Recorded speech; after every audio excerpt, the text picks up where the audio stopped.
I don't remember deciding to stop. That's the first thing that bothers me when I think back on it. I had been driving for hours, the road stretching endlessly ahead of me, a single ribbon of asphalt cutting through miles of nothing. No radio, no music, just the soft hum of the engine and the rhythmic whisper of tires on pavement. It was well past midnight, late enough that the world felt unfinished, like it had been abandoned halfway through creation. I wasn't tired, exactly. Not sleepy, just hollow, like my thoughts had thinned out and drifted somewhere behind me on the road. That's when I saw the gas station. It appeared suddenly, without warning. No gradual glow on the horizon. No sign announcing it miles ahead.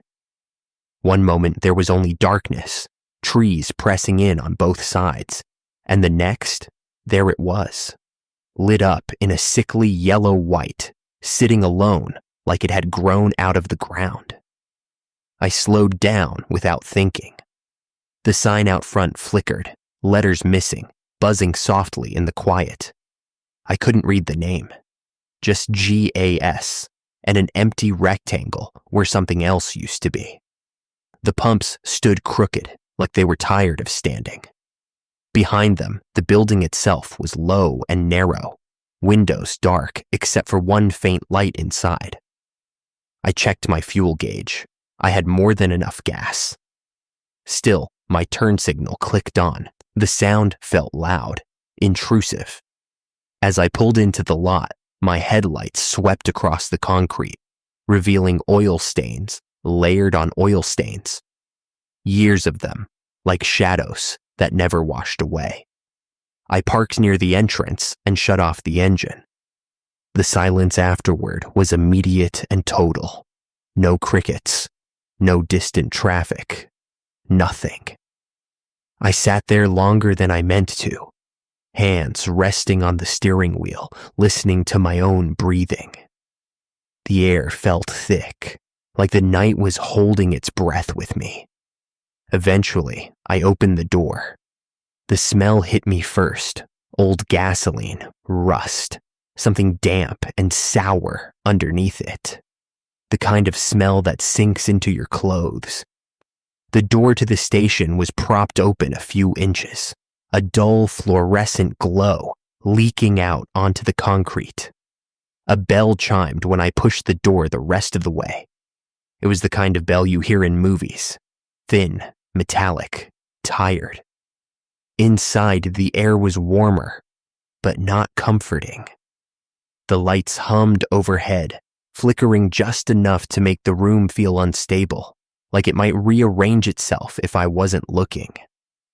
The shelves were half-stocked, old snacks, faded packaging, dust gathered in the corners like it had given up trying to leave. The counter was straight ahead, and behind it stood the attendant. He was tall. Too tall, I thought at first, but then realized it was just the way he stood, unnaturally straight, shoulders squared, hands resting flat on the counter. He wore a dark uniform, no name tag. His face was long and narrow, features sharp in the overhead light. He didn't move when I walked in, didn't blink, just watched me. I stopped a few feet from the counter, suddenly unsure of what I'd come in for. "Evening," I said. My voice sounded strange in the room, like it didn't belong there. The man smiled. It was slow, careful, like he was practicing it. "Late night," he said. His voice was calm, even pleasant, but there was something wrong with it. Not the sound, more the timing. Like he waited half a second too long to speak, as if he had to remember how. "Yeah," I said, just passing through. "Everyone is." Another pause. I glanced around, pretending to look at the shelves. There was no one else inside, no security camera that I could see, no clock on the wall. The windows were so dark they reflected the inside of the station instead of showing the outside world. I picked up a bottle of water from a nearby cooler. The glass door squealed in protest when I opened it. "How late are you open?" I asked, mostly to fill the silence. The man's smile twitched. "We don't close." I nodded, though something in my chest tightened at his answer.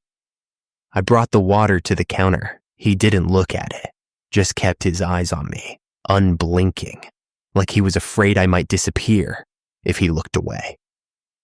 "That'll be $2, he said. I reached for my wallet, hands suddenly clumsy. As I pulled out a bill, I noticed something behind him, on the wall, partially obscured by shadow. Photographs. They were pinned up in uneven rows, dozens of them, maybe more. All Polaroids, all slightly yellowed with age. I leaned to the side, trying to get a better look. They were pictures of people, not posed, not smiling, just standing, sitting, always looking toward the camera, toward me. Most of them were taken inside the station, some by the pumps outside. A few were clearly taken at night, headlights cutting through darkness. Others were taken during the day, sunlight washing everything out. Every single person looked tired. Some looked scared. One of them looked exactly like me. My breath caught. I blinked, and the photo was gone, replaced by another stranger, similar, but not the same. I told myself it was exhaustion, bad lighting, my imagination filling in gaps. The attendant cleared his throat. "Something wrong?" I shook my head too quickly. "No, just long drive." He nodded, as if that explained everything. As he took the money from me, his fingers brushed mine. They were cold. Not just cool, cold, like metal left outside overnight. I pulled my hand back, heart suddenly pounding in my ears.